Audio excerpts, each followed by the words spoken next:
North Country Beagle. The North Country Beagle, Northern Hound or Northern Beagle was a breed of dog that existed in Britain probably until early in the 19th century. The exact date of its extinction is not known. It is likely that it was gradually interbred with other breeds, particularly the modern Beagle, until the genuine North Country Beagle bloodline ceased to exist. The origins of the North Country Beagle are equally unclear.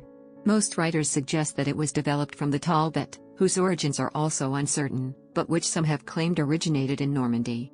The Talbot was a predominantly white, slow, deep-throated scenthound. At some point the Talbots were crossed with greyhounds to give them an extra turn of speed, but they remained comparatively slow dogs that relied more on their nose than speed in the chase. The North Country Beagle was a large, bony hound with a square head and long trailing ears.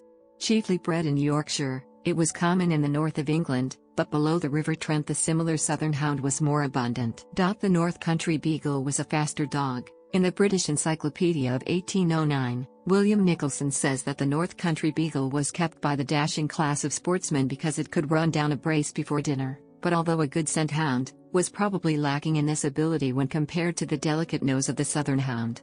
The writer and poet Gervase Markham, who wrote a number of books on animal husbandry in the early 17th century, described the North Country Beagle as having, in his The Dog, in Health and Disease in 1859, Stonehenge, the pen name of John Henry Walsh, later editor of The Field, says the two breeds could be differentiated by the large dewlap possessed by the Southern Hound. The Southern Hound seems to have also had a deeper, more melodious voice. Markham says the North Country Beagle had only a little shrill sweetness and lacked depth of tone. How far the Talbot, Northern Hound and Southern Hound were intermixed by the 19th century is impossible to ascertain. While acknowledging that they had once existed as separate breeds, Stonehenge had never seen purebred varieties and classified the three breeds together. Both the North Country Beagle and Southern Hound seem to have fallen out of favor during the 18th century as the fashion for less time-consuming hunts led to the development of the faster foxhound. The North Country Beagle may have formed part of the packs kept by Southern farmers for rabbit hunting that would eventually become the nucleus for the modern Beagle breed.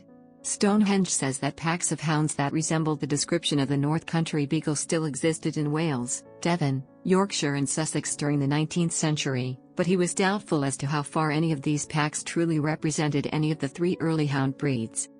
Aside from the Beagle, other modern hound breeds are believed to have North Country Beagle blood, Harriers and Foxhounds among others.